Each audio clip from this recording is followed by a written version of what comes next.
Welcome, everyone. I am Linda Cry with Action Coach XL Edge, and we offer a business spotlight series. And today we are going to meet Clayton Chapman and learn a bit about him and his organization and his business partners. So thank you, Clayton, for taking the time to spend with us today. Yeah, Linda, thank you so much for the opportunity. I'm thrilled to be here.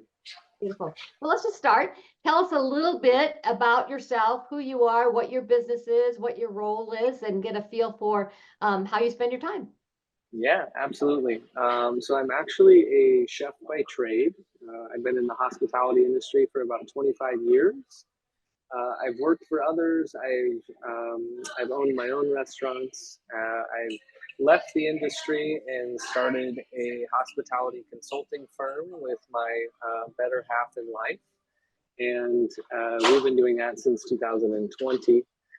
My latest project, and the one that I think that I am most excited about, is a health and wellness restaurant brand called Untamed Kitchen. And, we're rooted in providing everyday approachable, nutrient-dense meals that are like, chef crafted or chef curated with intentionally sourced ingredients. So. Love that. Well, there's a need out there. You're redefining fast food and that it can be healthy. Is that Absolutely. Part of what I'm picking up? That is exactly what you're picking up. Yeah, we wanted a restaurant. My business partner and I wanted a restaurant that we felt good about eating at, and something that we could bring our families to, something that we could eat every day, and something that we could, feed to the masses, like exactly what you said, to change that fast food landscape. Beautiful. Well, there's a need, there's an opportunity. And when you think about doing life, and folks are looking for that, right? Make it easy for them to do life and to integrate business and maybe their professional world with their family, with their personal life. So let's talk about that a little bit. How do you integrate your business, your profession, business says it sounds like, with doing life with the people that you love? Yeah, absolutely. Well, I think we're pretty authentic in that. We talk the talk, but we walk the walk as well. Like our mission here at the restaurant, right, to be able to provide this, everyday approachable, nutritionally dense meals. Like that is how we kind of, live our life. I mean, if you are what you eat, and that is the sum of, how you feel. We practice that on an everyday basis. So you're congruent in that spirit, that you live that, you model it, and you want to share it with others. Absolutely. Love that. Love that. So if you were to talk about how Untamed Kitchen got its start, so you had this vision, you had this idea. How did you go about it, and what is your role, and maybe some of the other roles in the company? Yeah, absolutely. So Untamed Kitchen, the original idea was actually founded by Alex Harrington. Alex Harrington is our majority owner, our founding partner in the restaurant. And Alex had a vision to provide exactly what we're doing. And he's had it for, I want to say, the last decade or so. Alex has other restaurant interests. He is a franchisee owner in another restaurant brand that he has scaled. And he wanted to be able to provide the community with the type of restaurant that we have. My background is actually in fine dining. It's not in this fast casual space. And when I left the industry, I had said that the only way that I would ever get back into it as an owner, because it is such like an intense industry, and it kind of it can take its toll on ownership if you don't put up boundaries. I said the only way that I'm prepared to or willing to go back into the industry is if I open a restaurant that is scalable, it potentially has a drive-through window attached to it, and it's the food that I want to eat every day and that I want to feed my family. And that was kind of his embodying mission. He reached out to me a few years ago and just said, Clayton, I have this idea. It's called Untamed Kitchen. Here's kind of an umbrella view of what I'm thinking. And away we went, and then we started filling in all the spaces, all the gaps, putting the concept together. And a few years later, we just opened in October of 2023. Awesome. So So very new. very new and new to the market. Love it. Love it. So let's talk about that. What would be maybe a misconception that you had that you bumped into as maybe a major learning here? You caught the vision, it met your criteria, and you launched it. What would be something that you learned from it? Yeah, I think like as an entrepreneur, so I say I'm a chef by trade, but like I'm an entrepreneur by lifestyle.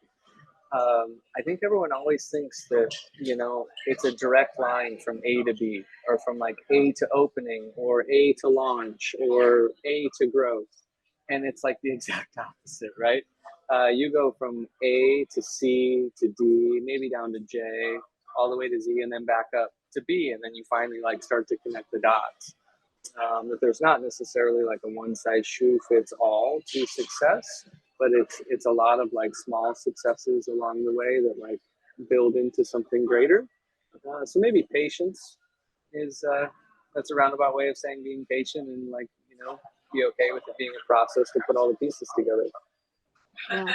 And connecting the pieces. So we've often seen where when you're wanting to go from A to B, the closer you move to B, you push it away versus developing, maybe you have to become or learn something new. And to your point, go to the CD to get there. Love that. Love that concept. Um, Talk about a bit time mastery as maybe self mastery. What did you discover about that so that you don't have that burnout or the demands like you were talking about before in your profession? Yeah, absolutely. So I think probably all young entrepreneurs maybe experience this, and maybe even entrepreneurs that um, you know, never grow, not necessarily grow out of it, but they never leave this space. Is the like the personal development and the time that you have to set aside for oneself. You know, as a young entrepreneur, because the business is always going to have demands. You can always work more.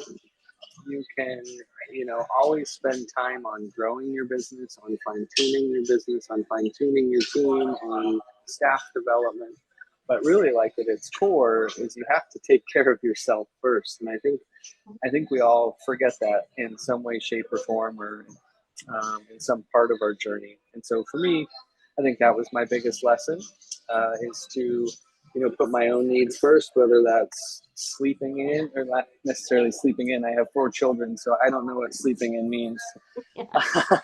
um, but getting the sleep that you need, or eating well, or exercising, or if there's a hobby that you enjoy, you know, not forgetting about that. Just setting aside whatever time you need to for your own development, to feel good about what you're doing. And then I feel like that energy that you turn around and put into your business is going to be good energy, and it's going to be well spent energy. Yeah, at the end of the day, that it's a good tired that you feel Yeah. like there's been a return on it. Yeah, love that. I'm wondering about your role now, Chief Operating Officer, Yep. and what does that mean? How do you deal with the day-to-day operations, and as you build team, maybe what does that look like, and how do you bring them on board? Yeah, absolutely. So, chief operating officer really encompasses everything from the ground up, right? It's team leading, it's developing a staff, it's developing the menu, it's you know, help orchestrate the financial side of things. It's, you know, really just the ebb and flow of the everyday business, as well as the business evolution and the business growth. Today, my day was mixed of a number of different things, from staff development to you know, talking about our growth in our next location, to, you know, working the front line and helping customers. It's like what I love about my role is that there's not one specific thing that I do all day. So it keeps things, you know, very interesting and keeps me invigorated. Yeah, beautiful. What do you look for in the people in the team when they're saying, "Hey, we want to come and be a part of this"? What do you look for? What qualities? Yeah, no. So this was I think, the question I was most looking forward to, because I've been really fortunate over the years to interview a lot of people and hire and train a lot of different people. And when I'm, like sitting there, and I think of it more of a conversation than an interview, and we're looking to bring people on, I feel like I am probably looking for traits that most people that are doing interviews aren't looking for. And it's really those traits that like I can't teach, right? Like I can teach anybody how to do operations. I can teach anybody how to cook. We can teach anybody how to manage. But the things that I can't teach you are probably things that you were taught at a very young age, which is how to treat other people. Like, do you have like a kind, gentle nature about you? Like, are you trustworthy? Do I feel like I can sit and have an honest conversation with you? Because everything else I feel is teachable. And so we're really looking for those traits that, we're looking for good humans.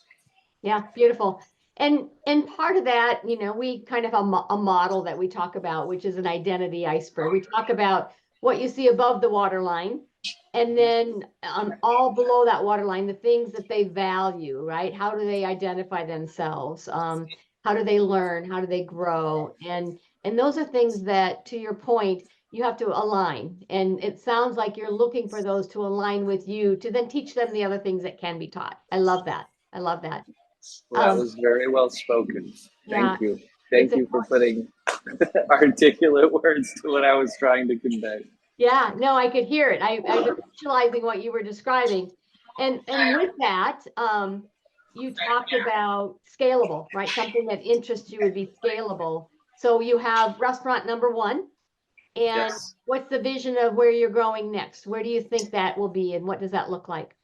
Yes, so we are currently in proof of concept phase, right? Making sure that the business model works, that the daily operations are in place, that sales are in place, that we are profitable, that this is something, there are a lot of restaurant brands, and I'm not knocking anybody by building a brand this way, but there are a lot of brands that don't actually turn profitable until years down the road or after store of 100, and they continue to raise capital and grow that way. We do intend to raise capital, but we want to ensure that we're profitable from the get-go. So, currently in prototype one, proof of concept phase. From there, we're looking to scale. We've looked at different markets, but the eventual goal is nationwide, focusing on, obviously certain markets in time. Love that. Love that. When we teach business education, we talk about break even plus profit. So it's good to know what your break even number is, but let's start with the end in mind. Let's already start with a number, right? And how do we get profitable and shorten that gap? And so this idea that you're talking about is, prove the model, refine it, maximize it, optimize it, and then repeat and rinse and repeat. Exactly. Yeah. And business doesn't have to be as hard as we make it sometimes. And it's good to hear you living that model, living that theory, and proving that beyond a hypothesis, right? This can be done, and we can do it well, and we will. Yeah, that's the goal. And I think a lot of times, there's a conception that ownership, you just sort of like be able to sit back and relax and things will kind of take care of themselves.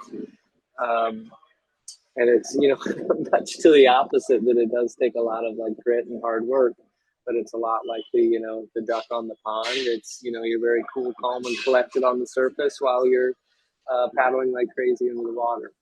Right. Love it.